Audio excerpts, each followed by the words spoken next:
एउटा सामान्य तरकारी सोच्नुस् त, लसुन, त्यसले कसरी अन्तर्राष्ट्रिय बजारमा मात्र होइन एउटा देशको राजनीतिमा नै भुइँचालो ल्याउन सक्छ?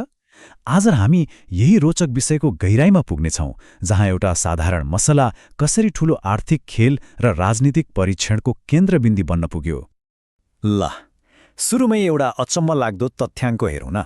आर्थिक वर्ष 80-81मा नेपालले चीनबाट करिब 2 अर्ब रुपैयाँको लसुन किन्यो। तर त्यसको ठिक अर्को वर्ष यो आँकडा वात्तै बढेर 6.7 अर्ब रुपैयाँ पुग्यो।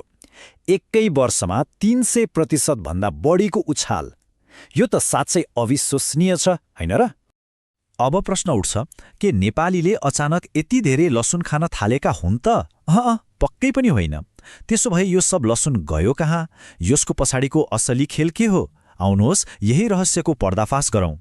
यो सबैको पछाडि एउटा एकदमै सरल आर्थिक सिद्धान्तले काम गरिरहेको थियो। कसरी भन्नुहुन्छ भने, मूल्यमा अलिकति मात्र फरक पर्दा पनि त्यसले कत्रो ठूलो कालो बजारी जन्माउन सक्छ। आउनुहोस् यो कुरालाई अलिक गहिरिएर बुझौँ। यसलाई अर्थशास्त्रको भाषामा आर्बिट्राज भनिन्छ। अब यो ठूलो शब्द सुनेर नआत्तिनुस्, यसको मतलब एकदमै सिधा छ।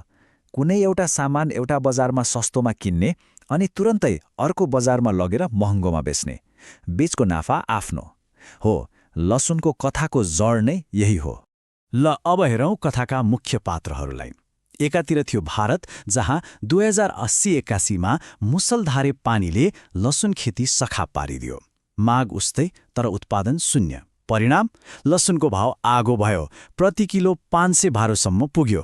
अनि अर्कोतिर थियो हाम्रो छिमेकी चीन, जहाँ ठ्याक्कै उल्टो भयो। लसुनको यति बम्पर उत्पादन भयो कि भाव एकदमै सस्तो थियो। अब तपाईँ सोच्दै हुनुहोला, भारतले सिधै चीनबाट सस्तो लसुन किने भइहाल्यो नि। तर त्यहाँ एउटा समस्या थियो। भारतले सन् 2014देखि नै चीनबाट सिधै लसुन किन्न प्रतिबन्ध लगाएको रहेछ। कारण देखाइएको थियो ढुसीको संक्रमण। हो, यही प्रतिबन्धले गर्दा कानुनी बाटो बन्द भयो र तस्करीको लागि सुनौलो ढोका खुल्यो। अनि यही बन्द ढोकाको फाइदा उठाए नेपाली व्यापारीहरूले। उनीहरूको योजना एकदमै सरल तर चलाक थियो। स्टेप 1, चीनबाट पानीको भावमा लसुन नेपाल भित्राउने। स्टेप 2, नेपाल भारतको खुला सिमानाको फाइदा उठाउँदै त्यही लसुन भारततिर तस्करी गर्ने।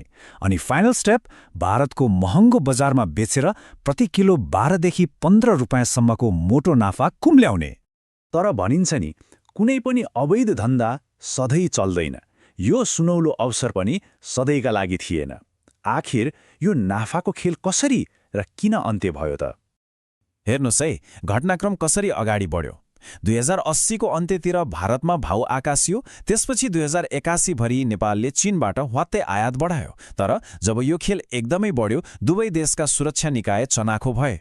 सीमामा कडाई बढ्यो, तस्करीको लसुन धमाधम समातिन थाल्यो। अनि खेलको अन्तिम घण्टी तब बज्यो जब फागुनमा भारतकै नयाँ लसुन बजारमा आयो। त्यसपछि त भाउ स्वाट्टै भत्यो र तस्करीको कुनै अर्थै रहेन।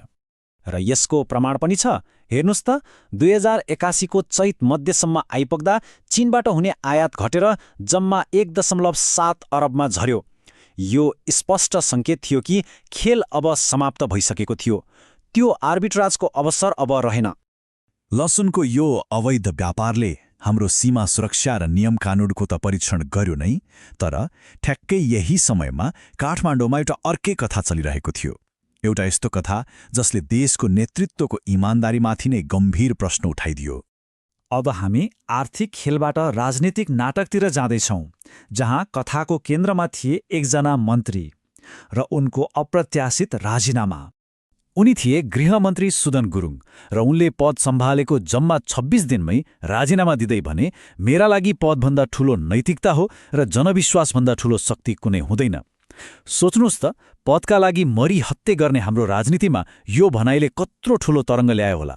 गुरुङको यो निर्णयको पछाडि एउटा महत्त्वपूर्ण सिद्धान्त थियो, स्वार्थको द्वन्द्व, अर्थात् कन्फ्लिक्ट अफ इन्ट्रेस्ट। यो भनेको के हो भने, जब कुनै पदमा बसेको व्यक्तिले आफ्नो पदको दुरुपयोग गरेर व्यक्तिगत फाइदा लिन सक्ने अवस्था आउँछ, तब उसको निष्पक्षतामाथि प्रश्न उठ्छ। अब गुरुङको केसमा यो कसरी लागू भयो त? हेर्नुहोस्, उनी गृहमन्त्री थिए, मतलब नेपाल प्रहरी र सिआइबी जस्ता सबै अनुसन्धान गर्ने निकायहरू उनकै मुनि थिए। अब उनीमाथि नै कुनै आरोप लाग्यो भने उनकै मातहतका निकायले उनी विरुद्ध निष्पक्ष छानबिन गर्न सक्छन् त? पक्कै सक्दैनन्। हो, यही नैतिक सङ्कट देखेर उनले भने, पहिले म पदबाट हट्छु अनि निष्पक्ष छानबिन होस्। तर कथा यतिमै सकिएन। राजीनामा दिने क्रममा गुरुङले मिडियामाथि एउटा गम्भीर आरोप लगाए, जसको लागि उनले स्वेट शेयर भन्ने शब्द प्रयोग गरे। यो स्वेट शेयर भनेको चाहिँ पैसा लगानी गरेर होइन कि आफ्नो पहुँच, प्रभाव वा सेवा दिएर कुनै कम्पनीको शेयर लिनु हो। आफ्नो राजीनामामा गुरुङले सिधै केही मिडिया हाउसहरूले ठूला व्यापारिक घरानाको पक्षमा समाचार लेख्न वा उनीहरूको करतुत लुकाउन यस्तै स्वेट शेयर लिएको आरोप लगाए। यो आरोपसँगै इमान्दारीको बहस उनीबाट मोडिएर मिडियातर्फ पनि सोझियो। ल, अब यी दुई अलग अलग जस्ता देखिने कथाहरूलाई एकै ठाउँमा राखेर हेरौँ। एउटा लसुन तस्करीको कथा, अर्को मन्त्रीको राजीनामाको।